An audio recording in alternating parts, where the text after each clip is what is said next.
So this is going to start off depressing and then hopefully get slightly better. But think about what it's like to be you guys, to be Gen Z or Gen Alpha. And it's got to feel like that's really against you, right? And it is, right? So if you think about it, you live in a world online more than anything else, where all the economic incentives for all the platforms are to promote toxic content towards you because that generates more eyeballs and more clicks, which makes them more money.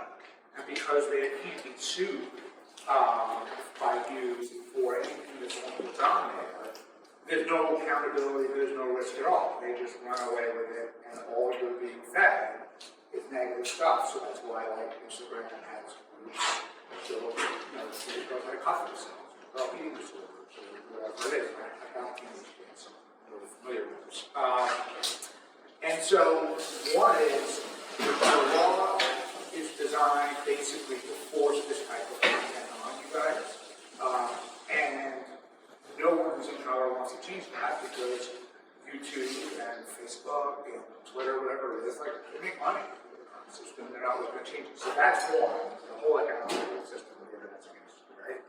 And then number two, the entire political system is against, right? And so you guys are digital natives, right? You've never not lived every single thing you do, right? Your schoolwork, your regular work, love life, banking, healthcare, whatever it is, right? It's all online. And you engage politically online, right? And you talk about stuff.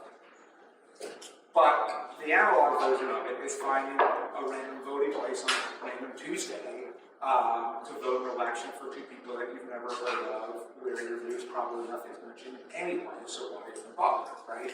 So what happens? You guys don't really vote. What does that mean? You don't count politically, right? Which means we're never going to solve the really deep problems facing this country, climate change, immigration, guns, until your generation.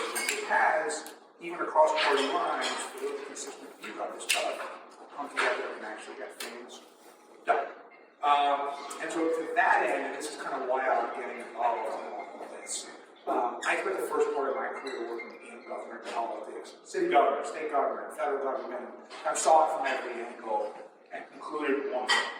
Every policy output is the result of every politician, every decision is solely based on the next election, what that decision can have, and that's it, nothing else. And if you just accept them about it, so you say, okay, this is human nature, this is probably true in the Greek Senate, the Roman Senate, all of that. Then what you need to generally do is figure out how do I make what I want in the political interest, right? And right now, we live in a world where because of gerrymandering, the only election that really matters is the primary, right? And primaries are not typically outside presidential elections, 10 to 15%. And so, who votes in those elections? Extremes or big special interests that can move money in those elections, right? And so you guys, even though you have a voice that you do actually express quite a bit online, it doesn't really matter because you're not voting. Now imagine a world where you could vote on your phone instead, right? And you could vote securely and safely and confidentially online. Are you vote every city council primary, every state senate primary? If you don't vote for things like that, right? Or take when Amazon wanted to put their second headquarters here in Queens, majority of the city wanted it. There's lots of really good high-paying jobs. No reason not to want it. Majority of the district wanted it, but the state senator of that district, Mike Generis, who's extremely powerful, turnout in this primary is 9%. That 9% are as far left as you get. They hate Jeff Bezos, they hate Amazon, and they would rather lose all of those jobs than see Amazon move into their neighborhood, right? And as a result, even though we're now down 300,000 jobs since COVID, and we could have used those jobs, we drove it away simply because primary turnout was so low. If in Mike Generis' primary turnout were 41% instead of 9%, overwhelmingly, he leads the charge to make this thing happen, right? So on both sides of the aisle, shit doesn't get done because the only people who participate are the extremes, and they just want more purity, right? You don't care at all about actual results. None of that's going to change until you guys are out. You guys are not going to vote at scale until you can be so wonderful. So we have created this thing a couple of years ago called the Mobile Voting Project. And in that, we started funding and running elections around the country. People have voted in real elections on their phone. So we sponsor elections now. We pay for the actual jurisdiction's cost to administer the election in 7 states, 21 jurisdictions. We either deploy military, so soldiers who are abroad, or people with disabilities voted in real elections on their phones. All 21 times they were independently audited by the National Cybersecurity Center, all came back clean, turnout on average more than doubled. And the next step is we are about 5-6 really done building our own mobile voting technology. I put $10 million of my own money into doing it. And it will be free and open source to anybody who wants to use it. It will be far and away the most sophisticated, encrypted, verified voting tech ever built by a lot. And at that point, once the excuse goes away, then it gets tricky, right? Because all of a sudden, so I used to work for Chuck Schumer, who's the majority leader of the Senate, and I was Chuck's communications director, so I kind of know how he thinks pretty well. And if I went up to Chuck right now and said, Chuck, mobile voting, if it were to happen, we'll take these 25 things you purport to care about, whether it's the Amazon jobs and Queens or the assault weapons ban, and make them more likely to happen, should we be for it? Do you know what he would say? I'm not making it easier for you to see the primary. And that's the only way you would think about this, and it would never happen, right? And Chuck's just typical of it, right? He's not particularly better or worse than the rest, you know? This is what they are. And so they're going to come up with every excuse they possibly can to prevent this from happening. Because if you hold power now, you have no interest in making it easier for someone to disrupt your power.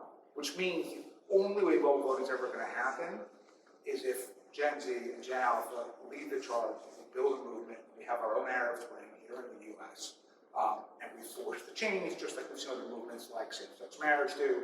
It's hard, but it's doable. Once you do that, and mobile voting is legalized, then you guys are in a position to change everything, right? And it's never going to happen at scale unless that's the way it goes down.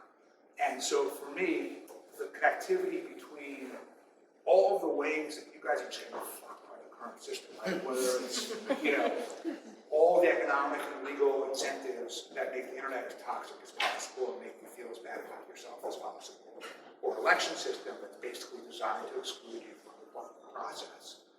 Either way, that's got to get stopped, right? And the challenge we have is, you know, we have a small group of people in this room who are, you know, willing to fuck the status quo a little bit. Most people in power don't want this, right? Because they're Google, they're Meta, they're Apple, they are trillion-dollar companies that are, you know, making lots of money under the current system. Whether they're Chuck Schumer or they're Donald Trump or, you know, they're Eric Adams or whoever it is, same deal. And none of these are necessarily all bad people. They just are people who have power and are not going to want to give it up. So the reason to me this is all so important and why I'm putting some of my time and effort into this is really to recruit you guys. That's why I'm here, right? I need you guys and all of your friends to help me make the case for mobile voting, help me make the case for repealing Section 230, which is what will take away that liability protection and require internet companies to be a lot more responsible. And so that's why I'm here. That's why I invited all of you here. And I think now I get to introduce someone who's actually, you know, one of you, and you know, I do a good job. The thing that I'm not good at really doing anything, I'm just good about talking about things and sounding really convincing skill set. But Avalon Fenster, who is an incredibly sort of influential and popular influencer, twice, and works in AI, so she's smarter than you guys are. And she really dedicates herself to living her values, right? So like, you know, it's one thing for me to stand here and talk about it, but she's doing it. So I don't know where she is, but as soon as she's there, you are. Come on up. Hello, everyone, and thank you for that incredibly warm introduction.